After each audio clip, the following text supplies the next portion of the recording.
Nevada Territory, 1886. The wind did not howl through the valley so much as it scraped against the landscape, a raw and relentless friction that stripped the sagebrush bare and polished the exposed rock until it shone like old bone.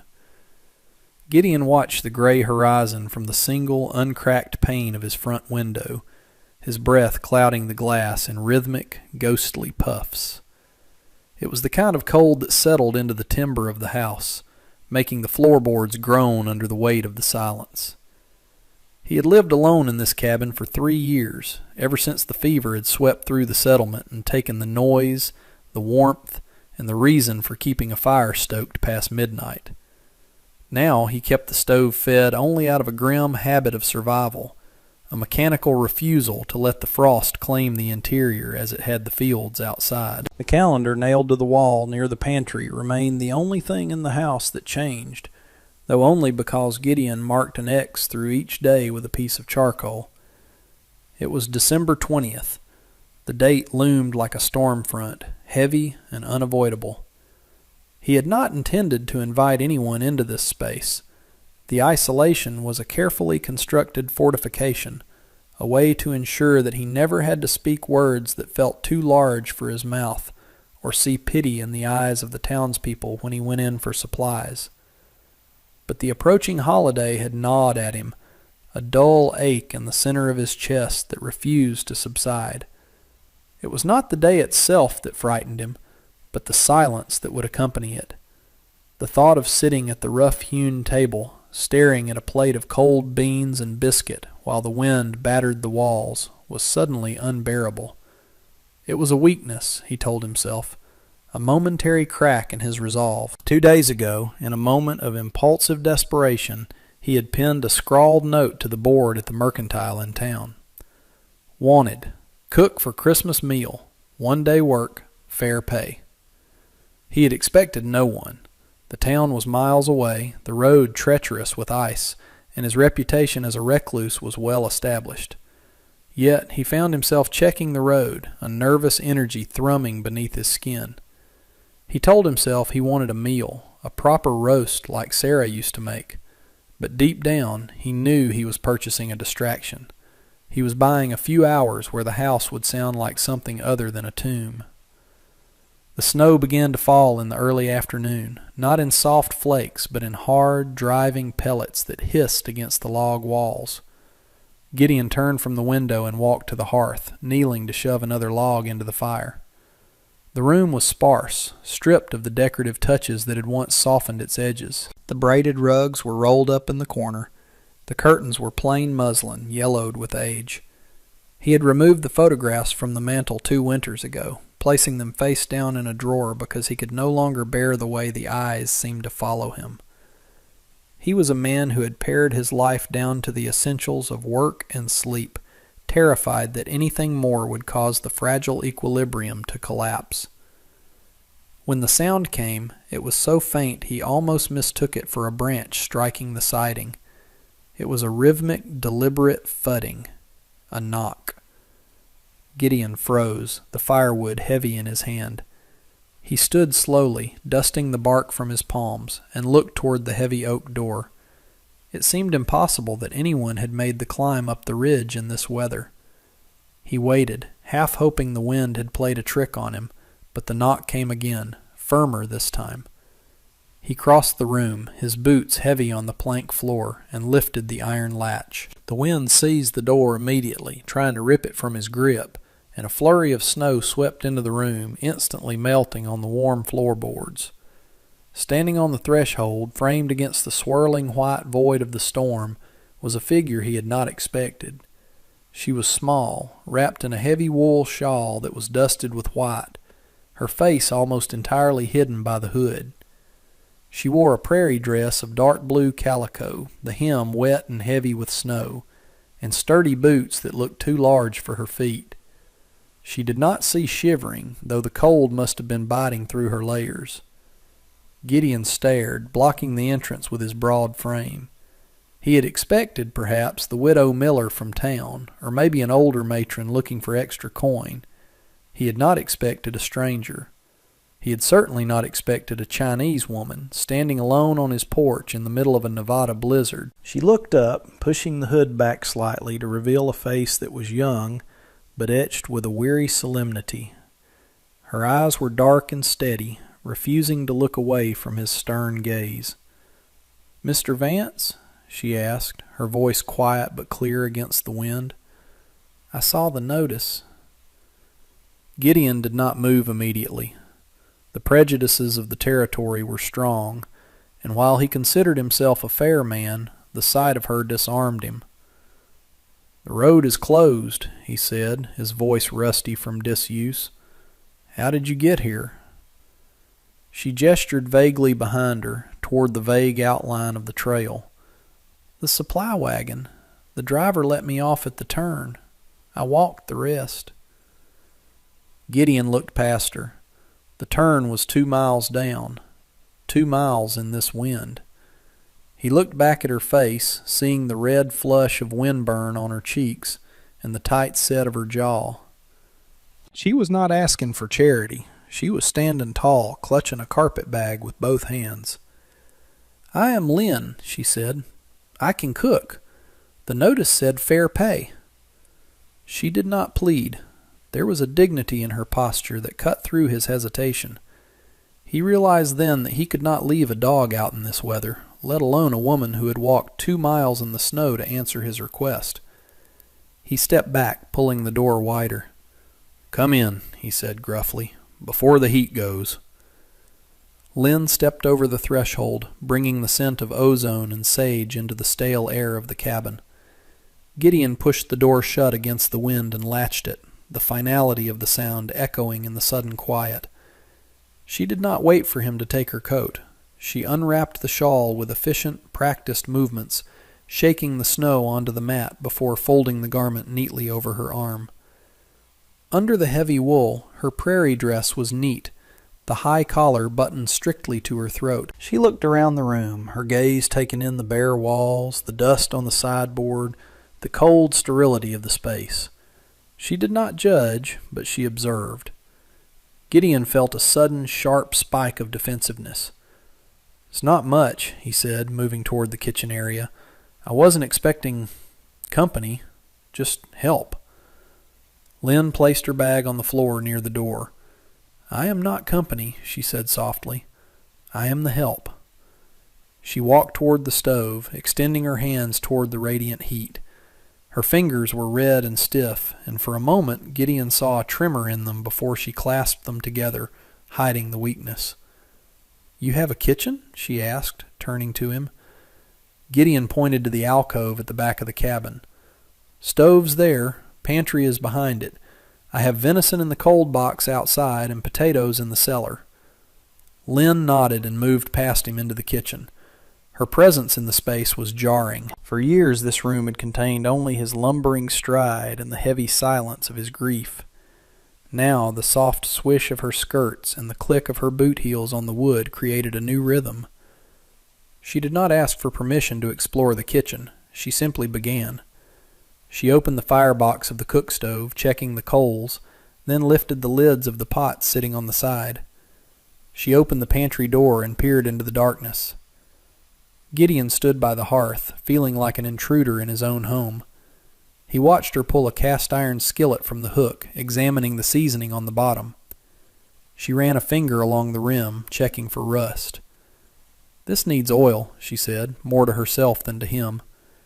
She turned to look at him. "The notice said Christmas dinner. That is tomorrow night." Gideon nodded. "Yes, tomorrow." She looked at the meager supplies he had pointed out.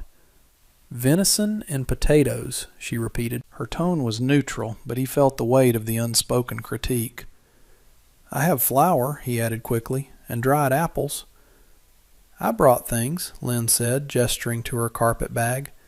"The wagon, the driver said you live alone. Men who live alone eat to survive, not to remember."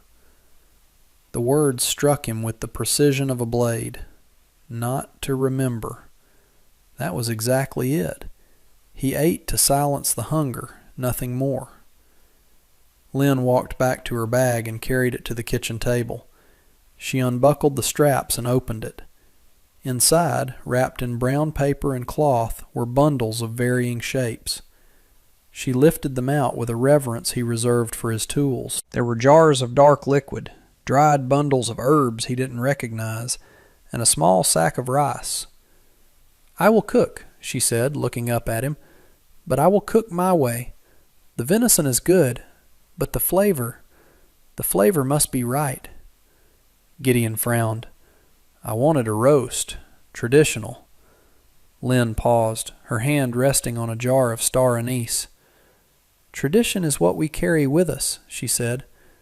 "You have your ghosts, Mr. Vance. I have mine. We will feed them both." The cryptic statement hung in the air.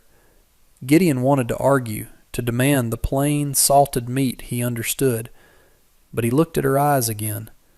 They were old eyes, eyes that had seen loss just as deep as his. He nodded once, a sharp jerk of his chin. "As long as it's hot," he said, "and as long as the house smells like something other than dust." The morning of the 24th broke with a sky the color of bruised iron. The snow had stopped, but the wind remained, whistling through the chinking of the logs. Gideon woke to a sound he hadn't heard in years, the rhythmic chopping of a knife against a wooden board. He lay in his bed for a moment, disoriented, the heavy quilt pulled up to his chin.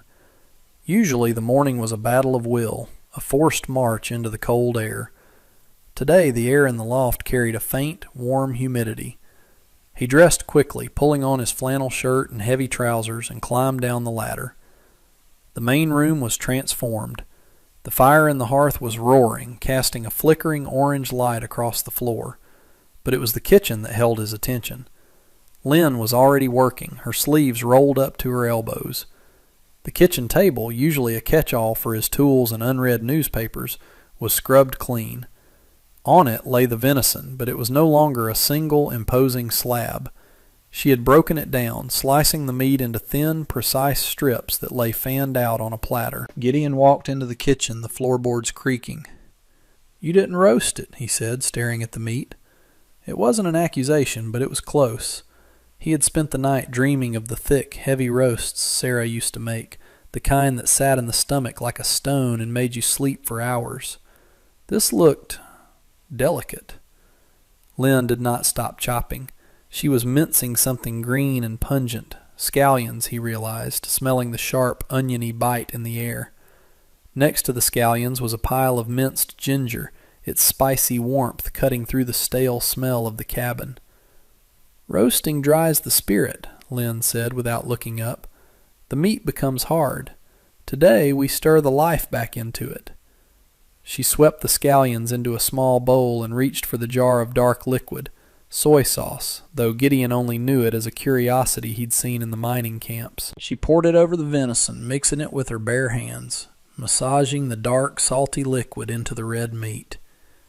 "You hired me for Christmas," she said. "Christmas is about birth, about new things. Why eat the old way?" She moved to the stove where a large, deep pan he didn't recognize sat over the hottest part of the fire. It was round-bottomed and black as midnight. "Where did you get that?" Gideon asked. "It was in my bag," she said. "It is a wok. It knows fire better than your flat skillets." She added a dollop of lard to the wok, and it hissed violently, melting instantly into a clear pool. The sound was aggressive, energetic. Gideon took a step back, leaning against the doorframe. He watched as she threw the ginger and some dried red peppers into the oil. The reaction was immediate. A plume of aromatic steam rose up, filling the kitchen with a scent that was spicy, choking, and incredibly alive. Gideon coughed, waving his hand in front of his face, but he didn't leave. The smell was foreign, yes, but it woke up senses he had allowed to go dormant. It smelled of heat and energy. It didn't smell like the gray, lonely winter outside. Lynn worked with a focus that was mesmerizing. She tossed the marinated venison into the smoking wok. The sound was a roar, a continuous crackle of moisture meeting extreme heat. She didn't let the meat sit. She kept it moving, using a long metal spatula to flip and toss the strips so they danced in the oil. The dark soy sauce caramelized on the meat, creating a rich, savory glaze that coated the air in the room. Gideon found his mouth watering, a primal reaction he hadn't expected. He had thought he wanted the comfort of the known, the safety of a bland potato and a salted roast. But watching this woman command the fire, seeing the flash of the steel and the dark gloss of the meat, he felt a stirring of something else. It was curiosity. It was a break in the monotony. For the first time in 3 years, the house felt like it contained something unpredictable. "It smells strong," Gideon said, his voice struggling to find the right word. Lynn stopped tossing the meat for a second, allowing it to sear. She looked at him through the haze of steam, her eyes reflecting the firelight. "Strong is good," she said. "Grief is quiet. Life is loud. The food should be loud." She added the chopped scallions and a handful of the dried mushrooms she had soaked in water earlier. The earthy, damp scent of the mushrooms mingled with the sharp ginger and the savory meat. It was a complex symphony of smells that made the simple cabin feel larger, as if the walls had expanded to accommodate a world beyond the Nevada snow. Gideon watched her hands, rough, capable, scarred from work. They were hands that knew how to survive, just as his did.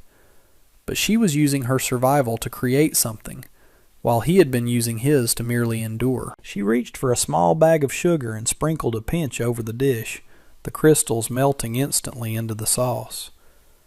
"Balance," she murmured.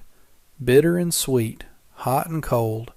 You cannot have one without the other." Gideon watched the steam swirl around her, the prairie dress looking out of place against the exotic energy of the cooking. Yet somehow she was the most grounded thing in the room. He realized he was standing up straighter. The heaviness in his chest, the one that usually crushed him by midday, felt lighter, displaced by the sheer sensory volume of what was happening in his kitchen. He wasn't sure if he would like the taste, but he knew, with a sudden, startling clarity, that he was hungry, truly hungry. The table sat in the center of the room like a neglected altar, its surface scarred by years of careless use and the dry, biting air of the high desert.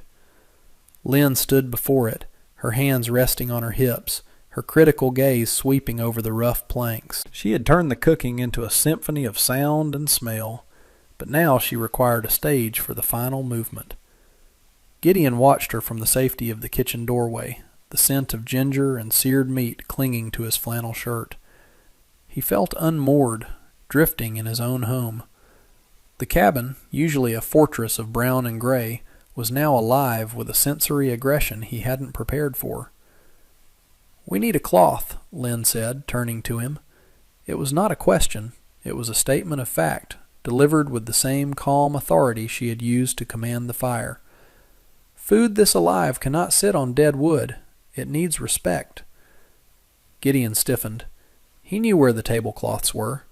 They were buried at the bottom of the cedar chest at the foot of his bed, beneath the heavy wool blankets he never used and the dresses he couldn't bear to give away. To open that chest was to exhale the breath he had been holding for 3 years.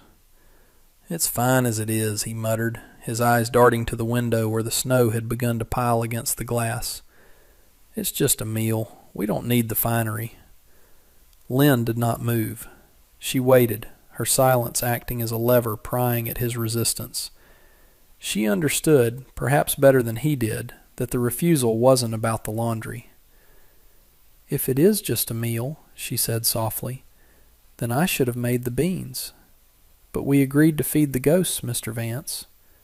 Do your ghosts deserve bare wood?" Her words were precise, cutting through his defenses with surgical accuracy. Gideon clenched his jaw, the muscles working beneath his beard. He looked at the table, then at her steady, dark eyes. She wasn't mocking him. She was challenging him to step back into the world of the living, where things were done with care rather than necessity. With a heavy sigh that rattled in his chest, Gideon turned and walked to the sleeping alcove. The hinges of the cedar chest shrieked in protest, a sound that seemed to echo the tightness in his throat. He dug past the rough wool, his fingers brushing against soft cotton and lace, textures that felt alien to his calloused hands. He found it, a white linen cloth, embroidered with small blue flowers along the hem. Sarah had stitched them during the long winter of '82. He pulled it out, the fabric cool and smelling of dried lavender and trapped thyme. He carried it back to the main room like a flag of surrender. Lynn took it from him without a word, her hands smoothing the wrinkles with a gentle, rhythmic motion, transforming the rough table into a landscape of sudden, shocking brightness. The transformation of the table shifted the gravity of the room. What had been a bachelor's dark burrow now held a square of civilized light. Lynn set the table, not with the tin plates Gideon used, but with 2 porcelain bowls she had pulled from her carpet bag. They were mismatched, one with a crack running down the side like a vein of gold, the other painted with fading blue fish. She placed the chopsticks beside them, and then, seeing Gideon's hesitation, she retrieved 2 forks from his drawer and placed them alongside. The compromise was silent and gracious. She brought the wok to the table, setting it on a trivet of woven straw. The heat radiating from the black metal was intense, carrying the complex aroma of the stir-fry, the iron tang of the meat, the sweetness of the caramelized onions, and that sharp, mysterious undercurrent of star anise. Gideon sat down slowly, the chair creaking under his weight. He felt oversized and clumsy against the delicate setup, a bear invited to a tea party. Lynn sat opposite him, her posture upright, her hands folded in her lap for a brief moment of stillness. The storm outside battered the walls, a chaotic fury that made the circle of lamplight feel fragile and precious. "Eat," she said, nodding toward the steaming vessel, "while the spirit is still in the steam." Gideon reached for the serving spoon, his hands shaking slightly. He scooped a portion of the dark, glistening meat and vegetables into his bowl. The steam hit his face, damp and savory. He picked up the fork, feeling the weight of the silver, and took a bite. The flavor was a shock to his system. He was used to the dull, salty monotony of cured meats and root vegetables boiled into submission. This was an explosion. The venison was tender, yielding instantly to the tooth, but it was the sauce that stunned him. It was salty, sweet, and carried a heat that bloomed at the back of his throat. Not painful, but warming, spreading down into his chest like a shot of good whiskey. The ginger cut through the heaviness of the game, making the dish taste bright and urgent. He chewed slowly, his eyes widening. He looked at Lynn. She was eating with her chopsticks, her movements fluid and practiced, lifting small morsels of meat and mushroom with a grace that made his fork seem barbaric. Gideon started, then stopped, his voice failing him. He swallowed, feeling the warmth settle in his stomach. "It's not like anything I've ever had. It wakes you up." Lynn nodded, a ghost of a smile touching her lips. "Winter makes the blood slow," she said. "The food must be the fire. If you eat cold things, you become the snow. If you eat fire, you survive." They ate in a silence that was different from the one Gideon lived with. His usual silence was a void, a lack of presence. This silence was companionable, filled with the small domestic sounds of dining, the click of chopsticks against porcelain, the scrape of a fork, the soft exhale of satisfaction. For the first time in years, Gideon was not thinking about the empty chair at the end of the table or the cold side of the bed. He was entirely focused on the sensation of the meal, the interplay of textures, the crunch of the scallions, the chew of the mushrooms. He found himself reaching for seconds, then thirds. The knot of anxiety that had lived in his solar plexus for days began to unravel, loosened by the heat and the sheer pleasure of nourishment. As the level of food in the wok lowered, the tension in the room dissipated. Gideon wiped his mouth with the napkin, feeling a strange, heavy contentment. He looked at Lynn, really looked at her, past the utility of her presence. He saw the fatigue around her eyes, the way her shoulders slumped slightly now that the work was done. "You came a long way for a day's wage," he said, his voice low. "The mines are closer. The town has work." It was an invitation to speak, the first he had offered. Lynn lowered her chopsticks, resting them on the rim of her bowl. She looked at the center of the table, at the empty space where the steam had been. "The town has eyes," she said quietly. "In the town, I am the Chinese woman.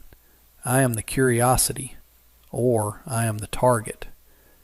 She looked up at him, her gaze direct and unblinking. "My husband worked the rails near Truckee. The rock took him 3 years ago, a blast that came too soon." Gideon felt a jolt of recognition. 3 years, the same timeline, the same span of gray days. "Since then," she continued, "I move, I cook, I wash, but I do not stay. To stay is to let the memories catch you." She paused, her fingers tracing the painted fish on her bowl. "When I saw your paper, wanted cook for Christmas, it did not ask for a wife. It did not ask for a laundry woman. It asked for a cook. And it was far away. I thought, here is a man who is also running from the noise." Gideon looked down at his hands, resting on the white linen. The blue flowers seemed to vibrate in the lamplight. "I wasn't running," he said, his voice raspy. "I was hiding. There's a difference." "Is there?" Lynn asked. The question hung in the air, gentle but demanding. Gideon looked at the fire crackling in the hearth. "The fever took Sarah," he said. The name tasted strange in his mouth, like a word from a foreign language he used to speak fluently. "And the baby. Within a week of each other." It was quiet after that. The quiet was the only thing I could manage. If I let the noise in, if I let people in. He trailed off, unable to articulate the terror of happiness, the fear that feeling anything good was a betrayal of the dead. Lynn watched him, her expression softening into a profound empathy. She reached out, not to touch him, but to push the wok slightly toward the center of the table, a grounding gesture. "The wok," she said, pointing to the black iron. "It is beaten into shape by hammers, thousands of hits. It is burned in fire every time it is used. But because of the hammering and because of the fire, it does not break. It feeds." She leaned forward slightly. "You cannot hide from the winter, Mr. Vance. You are part of the season. But you can build a fire that is hotter than the snow. That is what we did tonight." Gideon looked at the wok, at the black patina that shone with the memory of the oil. He thought of the violence of the cooking, the hissing, the searing, the tossing. It was a violent act of creation. He had been treating his grief like a fragile glass ornament, something to be protected in a dark room. But Lynn carried her grief like a tool, something tempered and useful. She had used her loss to fuel her independence, her skill. She hadn't forgotten her husband. She was surviving because of what she had learned with him. The realization settled over him, heavier and more substantial than the meal. He pushed his chair back, the sound sharp in the quiet room. "I have apple pie," he said, abruptly standing up. It's dried apples, not fresh, but it's sweet." It was a clumsy offering, a desperate attempt to prolong the evening, to keep this new energy from slipping out the door with the morning wind. Lynn smiled, a genuine transformation of her face that made her look younger, less burdened. "Dried apples are good," she said. "They have patience. I will make tea." They moved into the rhythm of the evening with an ease that surprised them both. The plates were cleared, the water was boiled, the storm outside began to break, the howling wind dropping to a low, mournful moan that seemed distant, no longer scratching at the door. They sat by the fire this time, the table abandoned for the intimacy of the hearth. Gideon ate the pie, which Lynn had dusted with a pinch of her five-spice powder, giving the familiar American dessert a warmth and complexity that confused and delighted him. They spoke of small things, the depth of the snow, the price of flour, the way the light hit the canyon walls in August. But beneath the trivialities, a current of understanding flowed. When the clock on the mantel chimed midnight, signaling the arrival of Christmas, the silence that followed wasn't heavy, it was peaceful. Lynn stood up, smoothing her dress. "It is late," she said. "The wagon will not come until the road is cleared. That may be noon." Gideon stood as well. The thought of her leaving, of the house returning to its static state, sent a spike of panic through him. But he pushed it down. He would not trap her. "You can take the bedroom," he said. "I'll take the loft. It's warm up there." Lynn hesitated, looking at the door to the bedroom, the room he hadn't slept in since Sarah died. "Are you sure?" she asked. "That is a private room." Gideon nodded, feeling the magnitude of the offer. "It's just a room," he said, lying only slightly. "It needs to be used. The ghosts don't sleep there anymore."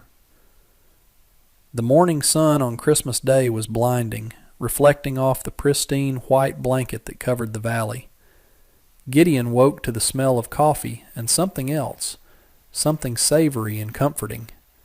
He climbed down the ladder, his joints stiff but his spirit strangely light. Lynn was at the stove, stirring the leftovers of the rice and venison into a porridge, a congee that bubbled thickly. She looked back at him as he entered. "Happy Christmas," she said. The greeting was simple, stripped of the forced cheerfulness of the town. "Happy Christmas," Gideon replied. He walked to the window. The sky was a piercing blue. The road would be passable by midday. The countdown he had dreaded was over. The holiday was here, and he had survived it. More than survived it, he had felt it. He turned back to the room. The white tablecloth was still on the table, a flag of victory. The house felt lived in. It felt like a home, not a museum of sorrow. They ate breakfast on the porch, wrapped in blankets, watching the steam from their bowls rise into the crisp air.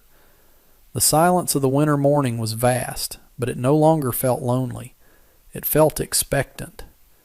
When the sound of the wagon wheels finally crunched on the icy road below, the reality of the departure set in. Lynn stood up, gathering her bowls. "I will pack," she said. Gideon watched her go inside. He stayed on the porch, looking at the horizon. He could let her go. He could pay her the fair wage, add a generous tip, and watch the wagon disappear. He would have the leftovers. He would have the memory. But as he looked at the smoke rising from his own chimney, he realized that the fire needed tending. It wasn't a one-time act. It was a daily labor. He walked inside as she was buckling her carpet bag. The kitchen was spotless, the wok cleaned and oiled, hanging on the wall as if it belonged there. "Lynn," he said. She stopped, her hand on the strap. She turned to face him. "The winter is long here," Gideon said, his voice steady. "And the spring is hard work. The garden, the repairs." He took a breath, searching for the words that would bridge the gap between need and care. "I can't offer you a past. We both have those. But I can offer a wage, a fair one, and a room that isn't a ghost trap." He gestured to the kitchen. "And a kitchen that needs loud food." Lynn looked at him, her expression unreadable for a long moment. She looked at the wok, then at the white tablecloth, and finally at the man who was standing in the center of his own life for the first time in years. She didn't drop the bag, but she didn't pick it up either. "The garden?" she asked. "What do you grow?" "Potatoes," Gideon said. "Mostly potatoes." Lynn made a small sound, almost a laugh.